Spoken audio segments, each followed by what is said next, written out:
Hello and welcome. Right, today I want to read some excerpts from my book, Toby Jepson, Sticks and Stones, My Life in Words. Now, some of you may have this book, but those of you that don't, it actually is available as a digital download through my shop on my website, but also I'm about to release an audiobook version of this, which I'm calling Spoken Words, The Angel's Years.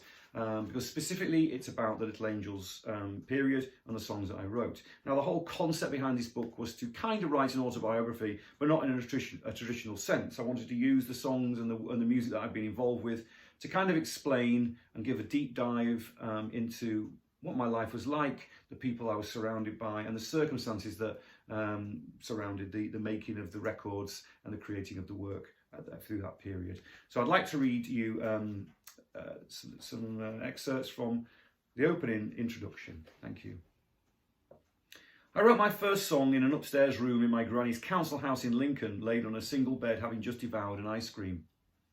The ice cream van visit was a staple of our family trips, along with colour TV. We didn't possess a TV of any variety at the time. Trips to the park where we risked our lives sliding down an extraordinary steep metal slide, and lots of listening in to the grown-ups as they discussed politics, the war and family events. Much of those discussions found their way into my consciousness later to come spilling out in the songs I wrote. But being 6, maybe 7 years old, concerns about the state of the country weren't that important to me at the time, but ice cream was.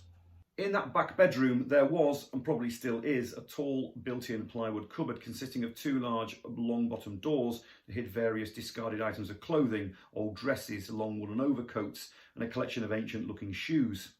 Above these were 2 mysterious smaller doors that were almost impossible to reach, but seemed to contain treasures of untold value. To a small boy, the concept of a secret was vague. My gran used to say, "Stay out of those cupboards," which was, of course, a red rag to an inquiring mind. And so it was that I'd climb once again onto the headboard of one of the 2 beds that were crammed into that tiny room to stretch precariously towards those hallowed, forbidden door handles. Once open, the adventure was only just beginning.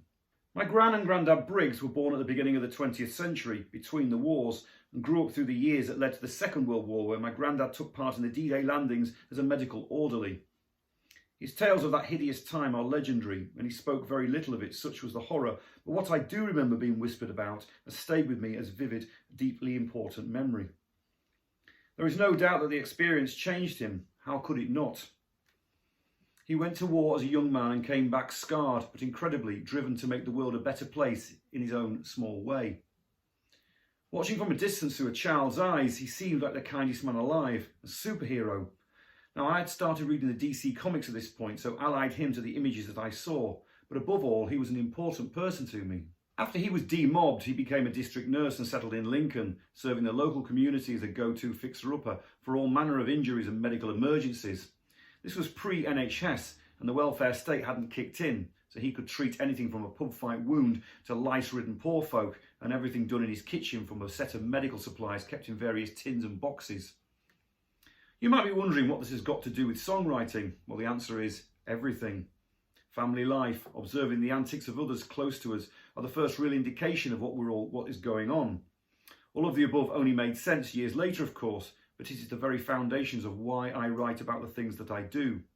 To watch my grandad treat a lad with blood streaming down his face from being bottled in a pub with such kindness changed me, gave me so much information, and in ways I couldn't possibly have expected. Our trips to Lincoln were the only holidays we ever took. It was an adventure to drive from the northeast coast down to Lincolnshire. It felt special and important for so many reasons. The main thing here is that it fired my imagination. We used to drive past Lincoln Cathedral, and invariably it was in the dark, so that monolithic structure was lit up by the orange glow of phosphorus lights that gave it an otherworldly feel and imprinted itself into my developing creative's mind. Now, I don't know why, but I have an imagination that is bottomless.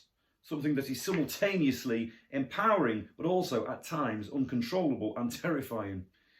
I didn't ask for it, but from the very first moments that I can genuinely remember, the world has seemed hyper-real, a land of primary colours and wonderful sights. And I have spent much of my life breathless with excitement about the possibilities. I still, even now, feel the same. I have, however, learnt over the years where the line is drawn, but not always. Sometimes it spills out so much that actual reality is blurred and mistakes can be made. I'm certain my mental health has been both benefited and suffered from this unbridled, coruscating, kaleidoscopic rollercoaster of ideas. Okay, well, thank you for listening. I'm going to do another couple of episodes of this, so join me next time. Thanks.